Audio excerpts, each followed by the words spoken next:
Well,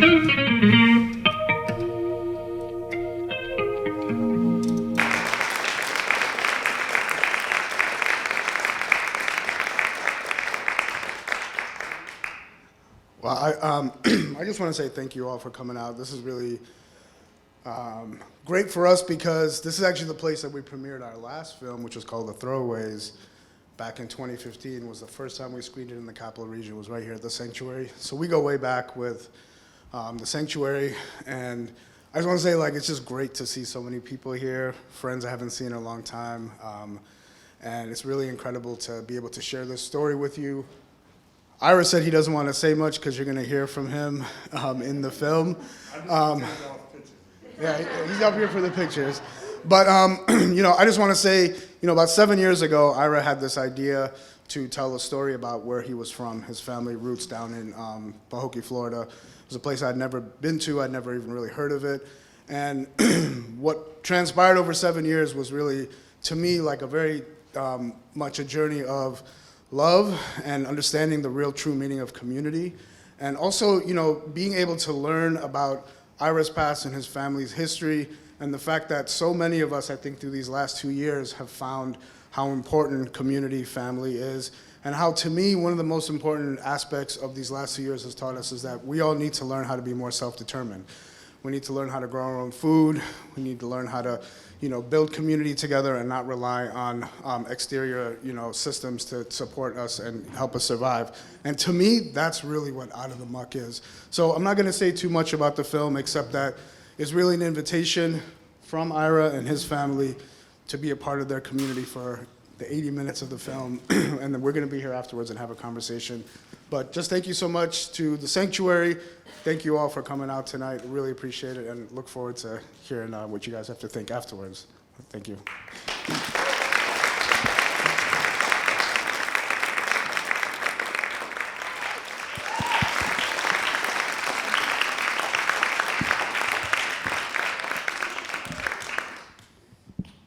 Yes, and thank you, Capital District, for coming out to see our story. I mean, this is our story. I mean, the roots started here. And I'm sorry, Steve, yeah, we did start 2010. I thought you was talking about when we did the throwaways here, but it's been a history. And this loving community is where helped me get my start, And when I came here, I was homeless, working with Bhawin, working with, different people in Albany. We were doing things at Grand Street Community Arts and just trying to open up the community like Sanctuary is. But this has been a 7-year process, and it's been a long, hard process, the pandemic, all this. And this version is the first time they've seen it, right, Bhawin? Because, Bhawin, he's always experimenting. And so this version, the one thing that people asked and that he gave you in this version was what happened to Bridget. You know what I'm saying? Because we didn't have that ending there. And so people always wanted to know what happened to Bridget, because she's a character. You know what I'm saying? She carries the whole film, basically. And, just through her strength, being a mother, the community where everybody could come to and gather and eat and just be themselves, We all have that in our communities. One mother that everybody goes to, their house. So that's, the mother of that area in Pahokee. And I think Bhawin was good because he's already good with kids. So what you've seen was the magic of the children. So we're telling the story, but we're like trying to tell it through an innocent's eyes. So I think that's one thing that we captured. And then when as we do the screenings and getting the feedback, I think that's one thing that he has done. And because of the pandemic, when I'm not there sitting with him, so I get kind of pissed off,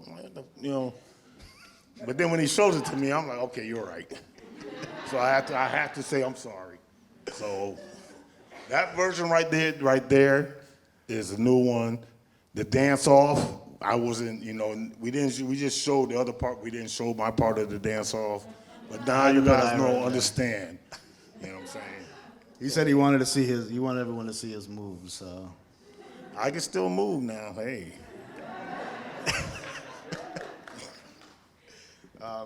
I just want to say, first of all, this is amazing to see everybody here. Have a full house for a screening to just kind of like feel the energy in the room. And I'm just really excited to be able to share this film. I mean, Ira and I have been working together since 2011. As you mentioned, this is our second project, but I feel like this one really was a whole different level because we were able to finally get support, and in the production with the Throwaways we had zero funding. It was just really like community support and doing things like Kickstarter and so on. But with this one, as you see, we did get support from ITVS, and the really exciting thing about this film is that in early 2023 this film will air on national television on Independent Lens.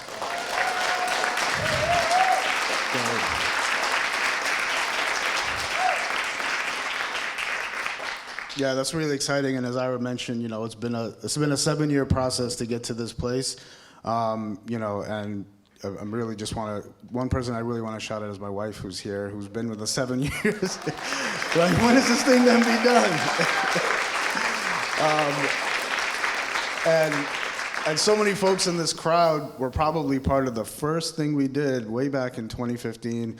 We did a GoFundMe. Because Ira was like, we got to tell this, I have another story that we need to tell. And, I was like, wow, another film. Okay, I don't know if, because it takes a long time to make these documentaries. And so we're very thankful for our supporters. I did mention Michael here. I also want to shout out a couple people that are not here. Darian Henry, who's one of our producers. And Darian is also the co-executive director of Youth FX, and actually one of her first entry points into film was also working at the Sanctuary as an intern. Tracy Rector, Sam Pollard, who's an incredible producer we had on this project as well, and just really giving a lot of thanks to all the support that took to get to this place.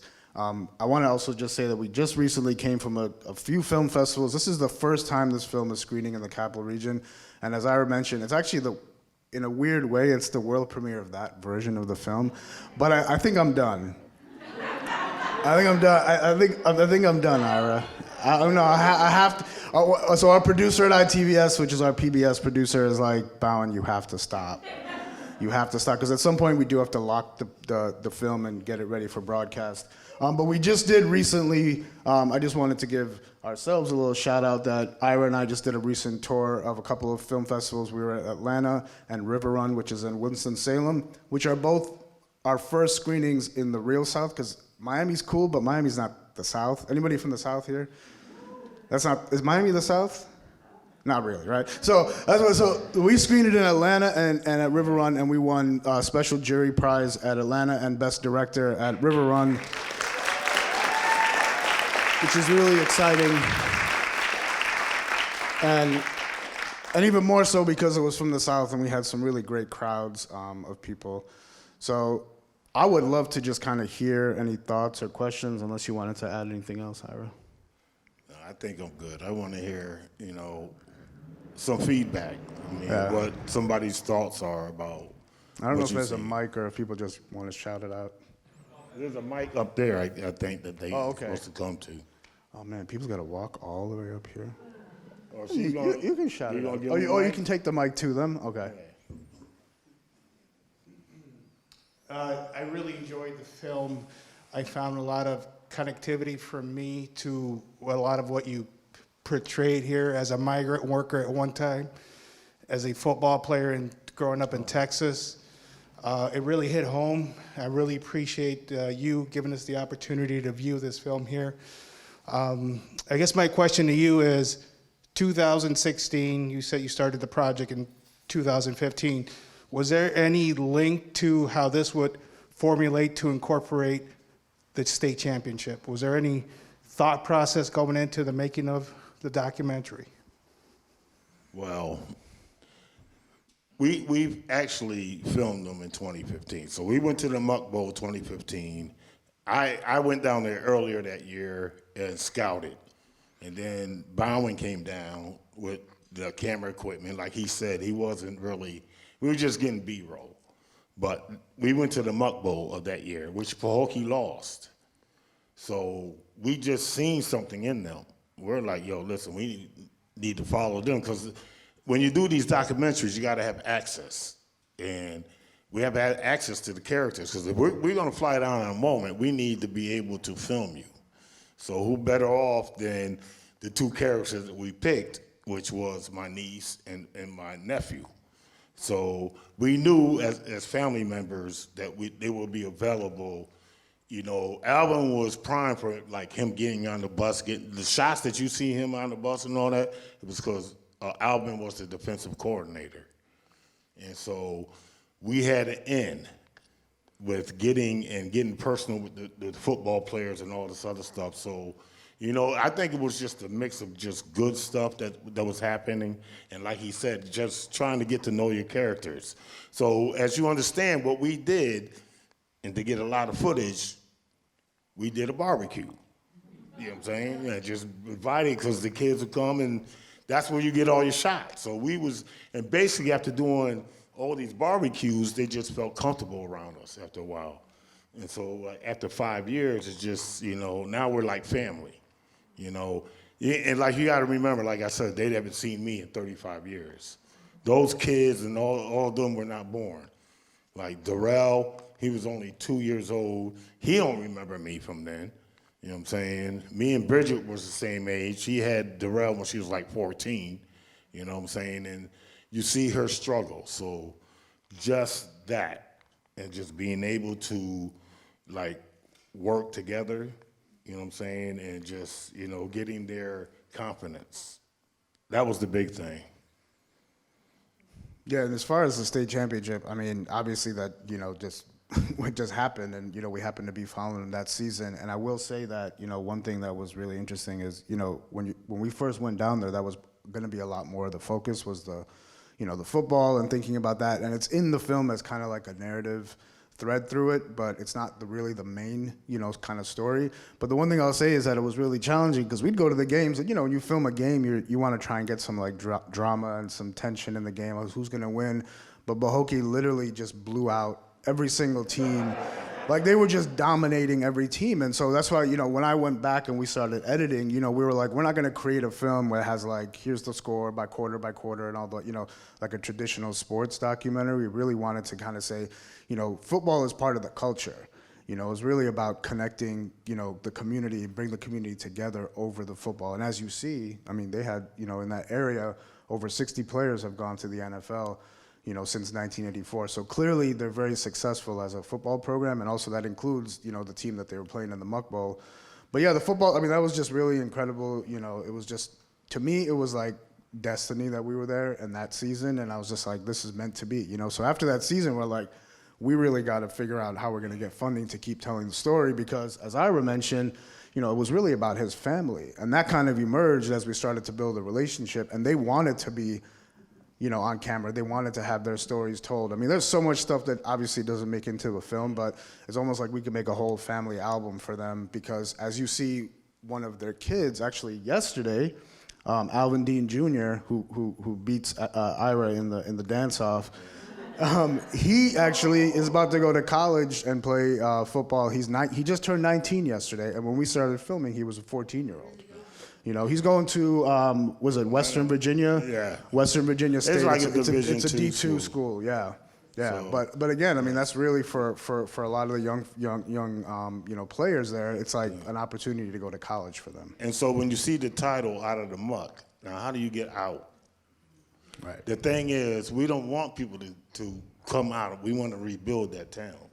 And so, like when you think about Black Wall Street and all this, they have all the resources. You see, when my niece was pulling down that avocado in the back. Now she has a mango tree in the front, avocado, bananas. You can grow anything there. You know what I'm saying? So the problem is not, you know, food source. The problem is having money and creating money. And how do we do that? So it's just a rebuild of that town, which is only 6,000 people.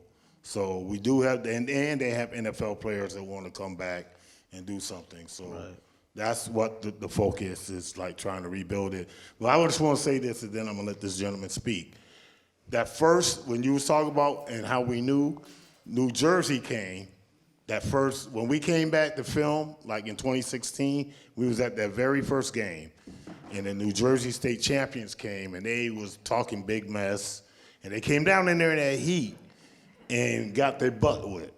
You know what I'm saying? And they were from a larger school. They didn't like the heat and all that. They was doing it in September. They were passing out. The coaches was passing out. And then me and Bhawin were looking at each other like, yeah. You know what I'm saying? We think we got something there. So we really had to start raising money for that, to come back down there. And this is before we got like the money from ITBS and all that. Hey, so first of all, thank you for the film. I really enjoyed it. As I was watching, there were a couple different scenes, like the pep talk scenes in the locker room, and that was one. And then the other one was the little girl who just kind of biked up and was talking to you and doing her like YouTube premiere. And I was thinking about, as filmmakers, you put a camera in front of anybody and some people will like jump up and do things that they've never done. And, like with the football players in the locker room, when I was looking at them, I was like, are they thinking like, that guy is usually really quiet. Why is he doing this, And I was wondering if, how did you do this? Like, did you take advantage of that kind of thing, or did you try and immerse yourself and be around them so that the camera became kind of like this invisible thing to the people there and they just acted like themselves, or some kind of balance between the two? Yeah, I mean, as Ira mentioned, the first time we went down there, it's like, this is a community that I'm not from. I'm not familiar to people there. So it was really important for me to not stick a camera in people's face and be there with just a camera with the people. So as he said, we were just capturing shots of the environment. And part of what we're trying to do is, just acclimate. Ira had been down there a few times, reconnecting with his family. So for me, it's really about building a relationship. And we did a workshop earlier, and one of the things I always talk about in any kind of workshop about documentary is when you have a camera, you have a lot of power. You know what I mean? And you have to be really responsible with that. And I think for me, I feel I have to be really conscious about who I am as a person and having to have a level of transparency. So I'm telling people what we're doing all the time before I'm filming anybody. To the point where we would go down and on trips, at the end of the trip, I would do a quick edit. Like I'd stay up really late and just edit some pieces, because what I wanted to do is I wanted to show the family members and even the football players. One day we did a whole cut for the football players. This is what the film looks like. It's not gonna just be the raw footage, and it's not even just gonna be these big scenes. I wanna have a level of transparency with the people that are in the film, because I'm accountable to them. They're the ones that, it's their story, and so I want them to understand the process, even to the point where, unfortunately, some really incredible people are not in the final film. So we had to have those conversations with them, and we're hoping to make some short pieces that'll kind of supplement when we do the national television release. But that whole process, like, Alvin is clearly an extremely charismatic person. He's like that on camera, off camera, and Bridget is the same way. They're like what I call like centers of gravity in that community. People are drawn to them. Alvin is someone that mentors every single kid he encounters. He just has that mentality. And someone like Kimora, the girl with the YouTube, she actually started using the camera. And so we would bring the camera down there, and like Darian would work with her on the side. We'd bring a little camera, and she's an incredible photographer. And so we're trying to actually, Ira and I are going to be going down for Juneteenth, which down there they call Muckteenth.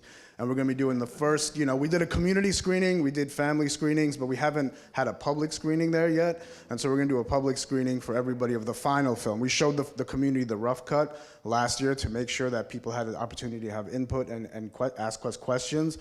And then we're going to do a workshop for the young people there. So basically trying to bring the concepts of Youth FX to Pahokee and get funding, because... Yeah, because as much as it's really great for us to go down there, they need to learn how to tell their own stories, and we have to be able to be, sort of able to provide that access to them, so that I don't have to go down there. It's like they need to be able to learn how to document their own histories and their own communities. And this is the thing too, it's the 100-year anniversary. Right. So they were incorporated a town 100 years ago, and then 6 years later they had the big hurricane that wiped everything out. So since then, it's just, but they persevered, you know what I'm saying? And I know Jonah and Leah, that soil, you've seen that, right? Yeah. I'll ship some to you. But I know you guys, this is what you guys try to do with the compost, and it's just like, it's just beautiful. Everything there is just beautiful. So before she's this young lady, you have something you want to say? I enjoyed it, and it inspired me to play football. And I was wondering how many of those football players went to college and then went to the NFL. So I think out of the class that we filmed, I would say about 70% of them went on to college. So they have a nice, if they didn't go to Division I, Division II, but they did prep or whatever. So they prepare these young men. But the question is what about the women? You know what I'm saying? So Bridget is the inspiration, and that's one thing me and Bhawin talked about. So, you know, you've seen her doing what she did in graduating, but there's like, I think there's one WNBA player from there, but there's a lot of women that go into nursing, like my niece, and there's a need for medical and other resources. So what they're trying to do is rebuild it. So you have NFL players that want to come back and invest. They just had to go through the bull because of agriculture and the way it was set up. So they had to vote all these people out of office so they could take over this small municipality again. Yeah, that's happening. Yeah. Yeah, because U.S. Sugar, as you see, you know, again, like, you know, we don't, there's so many kind of like social issues you can kind of explore and pull out of that film. And one is about who controls land in rural, specifically black communities. And in that community, U.S. Sugar is a major player, and they actually try to control all the politics down there. And there's a new wave of young politicians in Pahokee who are from the community who are trying to take it back. Oh, that's prime land. Yeah. You see, they got a marina, all this stuff, you know what I'm saying? So, and actually, you got to understand, that's still in Trump County. So that's Palm Beach County. 40 miles to the east is Mar-a-Lago. Yep. And then you got 40 miles to the west, and then you got the poorest. So me and them, you know, we seen the yachts, and then we was like, we don't want to stay over there. We want to stay over here that's near, close to these people where we get these fresh fish and this food, you know what I'm saying, and the community. But, you know, this is what I wanted to say. It took us a while to get their trust. It took me a while to get their trust. There was a situation, somebody said, and I think it was you, there was, remember the gentleman that you was like, he was ready to be on camera, and then he got on camera and he got stuck. He was like, to us it was funny because he was like, yo, I'm ready to say my piece. I'm ready to say my piece. And then we stopped everything we was doing, and we was ready to shoot him, and he got stuck. And so, you know, it's different. With my nieces and nephews, they, you know, that was my niece that rolled up on him. So they're used to us coming and filming at that point. You know what I'm saying?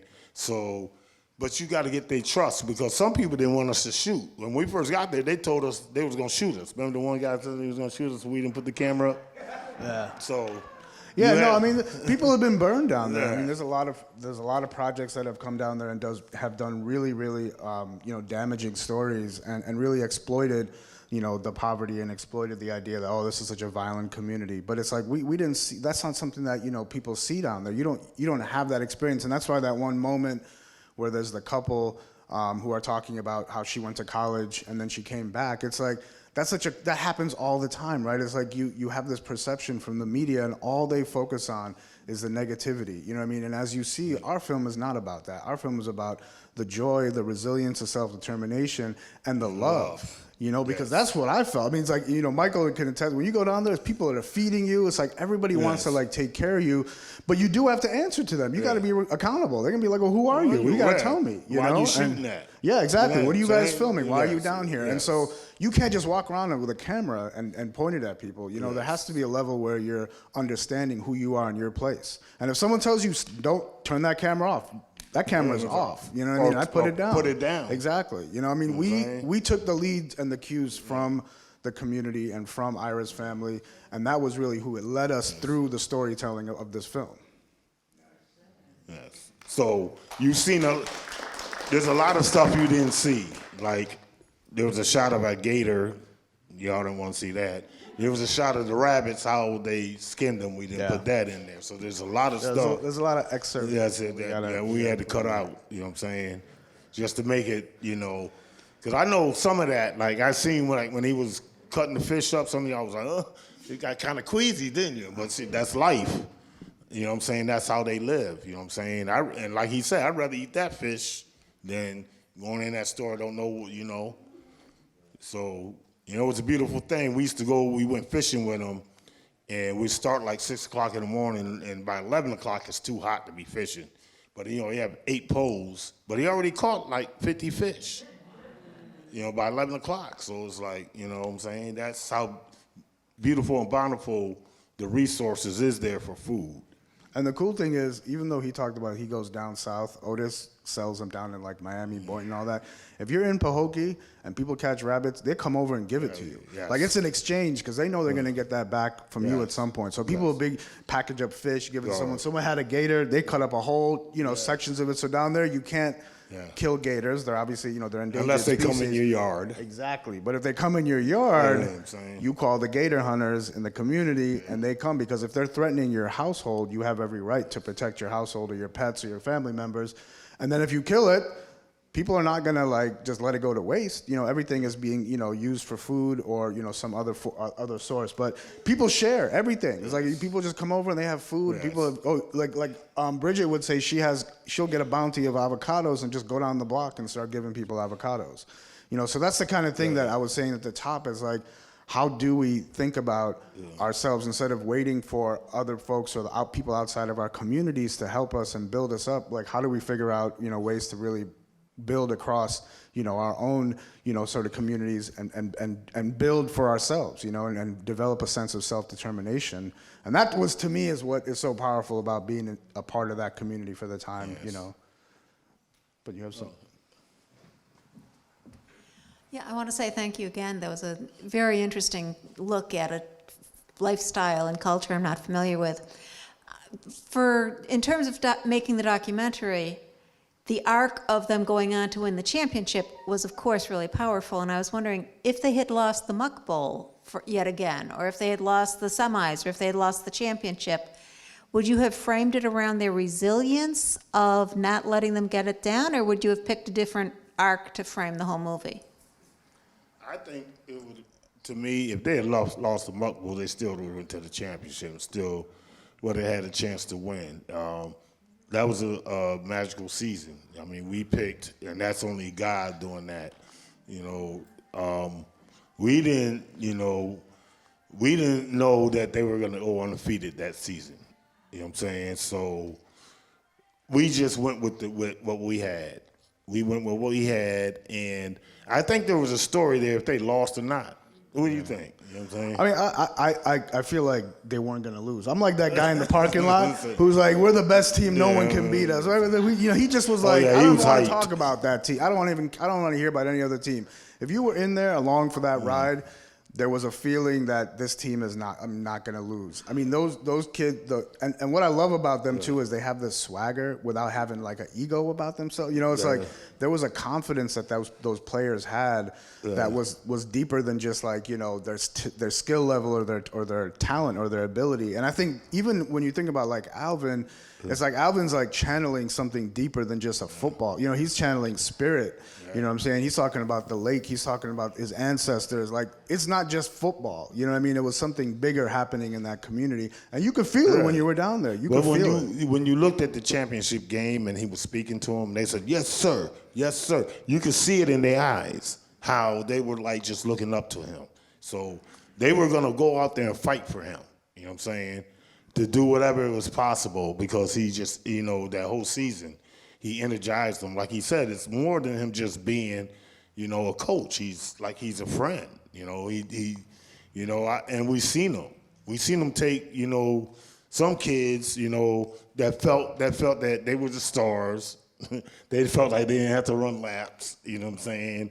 And how he treated them and made them say, "No, bro, you got to do everything." You know what I'm saying? But that was a magical season. To me, when they beat New Jersey like that first game, I knew. I knew I was like, and then Bhawin was like, yo, we got to go back. We got to go back. And I'm like, we ain't got no money.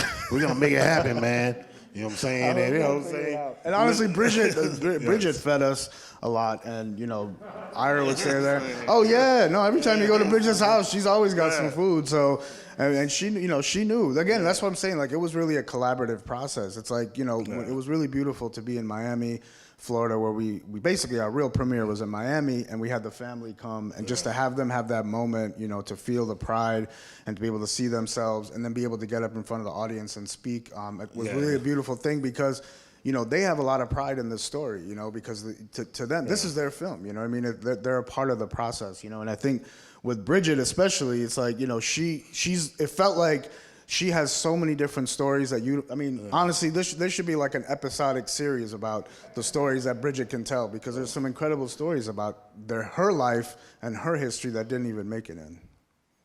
Yeah, she's a character, and that's my niece, and we grew really close, and yeah, she's kind of bossy. She made me wash walls one day, and I ain't did that since I was a kid. I was like, damn. She's like, you're gonna stay here? You gonna wash these walls, boy? Yeah. So I had to get a rag and bleach and the whole day. You know, and then it's funny because, you know, she's used to that, and then she brings all her grandkids, and she's got a bunch of boys, and they got a bunch of kids. You know what I'm saying? And believe me, it was nice, because I have no children. You know what I'm saying? So it was nice for me to connect with that young stuff. And see, now Bhawin, he's already doing that. It took me a minute, you know what I'm saying? Because, you know, them little girls used to get on my nerve. They used to pinch me and stuff. I'm like, yo, get out of here. You know, but because they know Big Unc ain't gonna do nothing, but still, you know what I'm saying? It's just it was a loving time where, like, I wanted, my goal is to help them go back and help them reconnect that land. You know what I'm saying? That's my purpose. I want to be there when they build again. You know what I'm saying? And they're going to start doing that. You know what I'm saying? And I think everybody needs to come down there, and we'll all welcome you guys as you come for a trip. You know what I'm saying? Because they just now opened up the marina. They had a big fight. That thing was closed for years. But now they got a camping ground that you guys can come down and camp and fish and do things. You know what I'm saying? So it's opening up a little bit more better than what it used to be. Yes, ma'am. So, I mean, there's a lot to say. Thank you so much for sharing with us. You both spoke about it a little bit earlier about like the Black joy and the Black excellence and the Black love there. And I'm wondering if, like, as storytellers, that showed, or if that was something that you were like, oh, this is a thing, and like we want to make sure that this is part of the storytelling, kind of echoing what you're saying about the community talking about itself as well. I mean, I'm telling you, it's just present. You know what I mean? It's very present there. And there's a lot, you know, to me, when I grew up in Tanzania, in East Africa, and we used to climb up in trees, and we used to just run around, you know, in our neighborhood and have friends everywhere. And then, like, you know, when we raised our kids, it was the same way, you know, and I feel like that's a way of life that you don't really see. And then I think also, you know, especially the perceptions in the media and how other films try, it's like, you know, where do we find those spaces, and where do we find those spaces of safety and joy? You know what I mean? And I think for us it was really important to highlight that. But, you know, as Ira said, I mean, that's just all, it's just so present there, you know? And it's like Bridget's house is kind of like this gathering space, and there's always people over there. You know, there's always people coming over, just dropping by. And then as Ira said, like, we would, you know, one of the things that we did at the end of every, you know, time period that we're done, whether it's like a week or 10 days, is, you know, we would have a big cookout and help, you know, sort of like provide the food. And then Bridget and Daryl would go to town, and then it's like they just invite people, and people are just coming by, and someone's calling someone else. And so we had to show that. That has to be the center of the film, you know, because I think the center of the film could be so many different things. And as I mentioned earlier, other films have focused on, you know, a lot of negativity. And I feel like at the end of the day, there's so many films about communities like Pahokee that are about how do you get out? Get out, get out, get out. And it's the question is, what about the people that stay? Are those people not worthy of their stories being told? You know what I mean? Are those people who are holding it down, aren't they holding down a legacy of ancestry and of history that if they leave, as Ira says at the beginning, before it's erased? So that story of Pahokee is an important story because that town, even people in Pahokee, when we did the community screening last year on April, we had a big cookout because we're still doing COVID, but we needed to show it to the community before we moved into the final editing stage, and we wanted to get their feedback. We had about 30, 40 people show up. We had a cookout, and people were like, man, when is this film coming out? Because they didn't even know. They're not being taught the history of Zora Neale Hurston, the hurricane, and all these kinds of things. And also they were like, damn, this is like, I love my community. Like people, it's like you have these perceptions that are internalized because there's so much negative messaging. So we had to show that, and to me, it's just like, how many more films do we need to see about getting out of the hood or getting out of these poor communities? It's like, just because economically, because of the structure of capitalism and the structure of how, resources are not shared with the people, that's why the quote unquote poverty exists. It's not the people themselves do not feel impoverished. You know what I'm saying? There is an incredible amount of abundance and it's not scarcity there. You know what I mean? So we have to show that. That has to be, I think more filmmakers need to do that. And I think as more filmmakers of color or more filmmakers from their own communities are empowered to tell their stories, we want to see more of these types of films. And what they said, one of the comments that I got in Ithaca was that this is a story of love, and you can see it by the way it's expressed. Yes, we talk about the poverty and the cause and the effect, you know what I'm saying? But we also want to talk about solutions. You see Bridget as an example to me. Everything she went through, she finally got that degree. You know what I'm saying? Now it's her time. Even though she has those grandkids and she's always going to be there for them, now she was able to do something for herself. You know what I'm saying? And just the story of Alvin just, with those kids and never giving up. You know what I'm saying? Because what is this song? I believe the children are the future, teach them well, let them lead the way. And if we don't do that, then we, what is good is us as learners. You got people so far. You guys are doing the same thing that they're trying to do down there. Yes, I know Leah. I know Jonah. Youth FX, and yes, I just want to tell. Is your kids here? Your children here? Yes, I was the Black Santa at the free school. I don't know if they remember that. Don't tell them. I just want to say the other piece that was so critical to that, just go off of that, it was how much, for us, it was important to show the intergenerational aspect of that community because there's so many, elders in there that are in, honestly, an incredible shape. So I was like, there's something going on here in this community where you got these 90-year-olds, you know what I'm saying, and they are thriving, and they are vibrant, and they're part of the community. They're not isolated in some, nursing homes or in these places that they're tucked away. They're in the community, and that was really incredible. It's a small town, and everybody knows everybody. You see little kids that know all the grandmas and grandpas, even if it's not their own biologically, and so it's really something. There's a way that, I think that we can learn so much when we live in like big cities and stuff about how everybody kind of has created their own little spaces, and it's like, it's a challenge now, to figure out how to build community, and I think they have, some blueprints for how to do that. And that's the meaning of it takes a village to raise a child. Absolutely. You know what I'm saying? So right there is a village. That's a prime example of a village trying to take care of their children.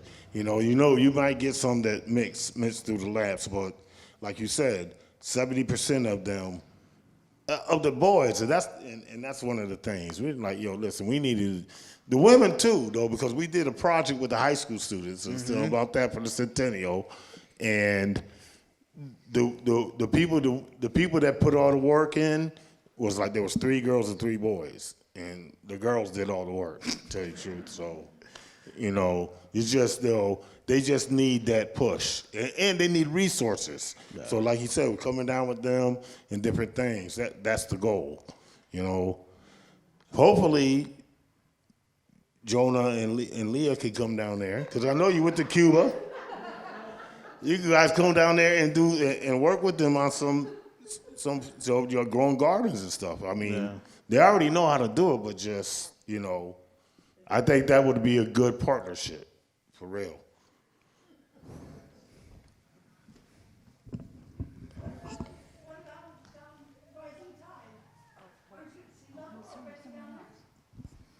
That's a lake.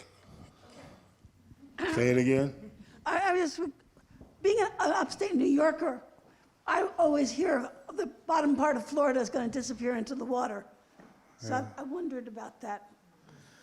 Yeah, I mean, there's a lot of environmental challenges for sure, and I think, if you look at where that is, just so people know geographically, I mean, people, oh, you should do graphics and all that. We don't really want to do that, but that lake is in the middle of the state, right? So it's not on the coast or the southern part, but there are environmental concerns like anywhere that is near water, and part of it there is also the agricultural, part of why people are trying to not have everything be focused on agriculture is they're also polluting some of those waters and those canalways with their runoff from their fertilizers and things like that. So part of what people are trying to do is also reintroduce organic farming practices. And like one thing that Alvin wants to do that he's been talking a lot about is look at the science of that soil, because the reason why that soil is so incredibly nutrient rich is that that's where all the swamps were drained by the, what was it? They drain the swamps.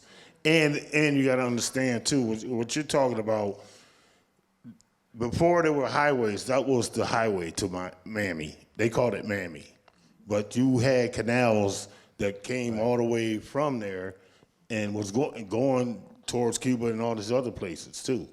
But that's how the Seminoles and Indians, navigated, was the canals. Yeah. So now they're using all these canals for the agriculture and the water.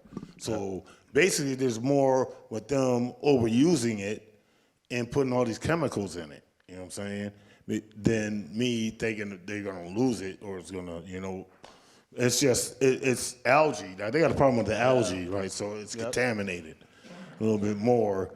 And that's more like further south of where Pahokee is. So Pahokee is sort of on the eastern central part of Lake Okeechobee. So in the more closer parts where they start running off all the water down through the canals, there's actually there's a couple of films that are actually about that. I don't remember the names of them, but that are like coming out now because this is a environmental issue that's been discussed a lot. And even honestly, even the people are trying to clamp down on the burning of the sugarcane. Because there's way more environmentally friendly and healthy ways to do that process than that. That's like a very old school way, but it's cheap, right? And so that's why they do it. But meanwhile, that smoke is polluting people, breath, your health, asthma, and all these kinds of things. So things are definitely, and I think there was the Muck Lives, was it Muck Lives? Glades Lives Matter is a group that was formed actually while we were down there around that time in 2018. And they're talking specifically about environmental justice issues and how it ties into racial justice. So there's a lot of activism happening in that community and in that area because people have kind of woken up and understand where they're at and how much they have to lose if they allow these big agricultural companies to dominate the land over there. I mean, can you imagine waking up and just grabbing a mango or avocado and just, you know what I'm saying? Yep, everywhere. You know what I'm saying? They got banana trees. It's hit that rabbit in the head, and I'm just. Thanks so much for being here. Really appreciate your time. I love the film. Two things that I felt were really remarkable. One is the excitement of that football game was just terrific. The way it was put together, I was like cheering my brother on again. That was wonderful. But the other thing that was really noticeable to me is the community was really strong, and never once did you see a television set. And it meant to me that the community was so important that you didn't have that kind of interference in their lives. But I don't know if that was just an editing thing or what, but it just really hit me hard that their entertainment was themselves and together as a family.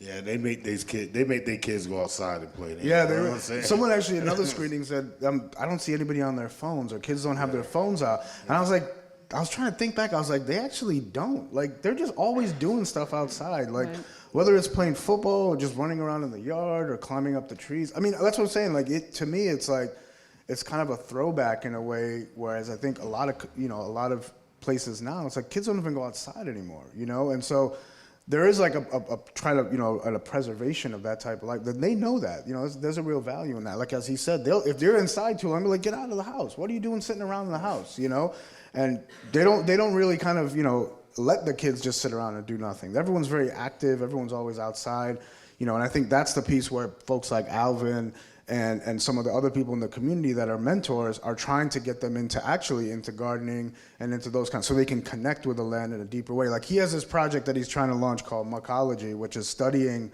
the actual soil and the land there in a scientific manner so people can understand how rich that soil is. Because that's the whole thing he's saying is like, we don't even know the ground that we're walking on is this incredibly valuable ground because they don't teach any of that stuff in the schools, and so the community has to teach the young people about the history and the soil and all those things. But them sugar farmers know that was, they knew that's $1 billion. Oh yeah, they know. Right, yeah. So, Thank you. And that's why you want to keep those people kind of poor, so you can use that labor, get that cheap labor, you know what I'm saying? And, it's obvious what they're doing, you know what I'm saying? It's like, okay, don't give them nothing. So, yes, Belgrade looks like Haiti, it's like Haiti, you know what I'm saying? And Pahokee looks like Haiti that got burnt down, but it's just, to me, it's virgin land. It can be rebuilt, you know what I'm saying? You just have to have people in there that's gonna, that knows what they're doing and just don't, go for the okie doke. To me, it's like they were so scared of the sugar companies that they wouldn't challenge them. Right. You know what I'm saying? What can I say? I mean, yeah, Yes. all over. Yes. Thank you. Yeah. Are we done? Any more So questions? I think we're gonna close up, and I just wanted to just ask I think people he has if one you. more Oh, was there question. one more question? No. No. Okay. We'll hang out a little bit afterwards too. I just wanted to let people know, please, if you like the film, we don't have a publicity company. We don't have publicists. We are still, trying to figure out how to do a bigger impact and outreach plan. So please, if you're on social media, Facebook, Outta the Muck, Instagram, Outta the Muck. If you're on Letterboxd and you like to write reviews of films, write a review about Outta the Muck. We're on Letterboxd. You can find us on there. And please spread the word. Yes. And remember that in 2023, we will be on Independent Or if you Lens, think and we this need is you good guys. for your church Yes, program absolutely. or any other program that's, around here that, will benefit from this, we're here to do community screenings. Especially with youth. We really want to screen the film with Yes. young people, so let us know. Yes. And thank you guys so much. Thank you, Sanctuary. Yeah.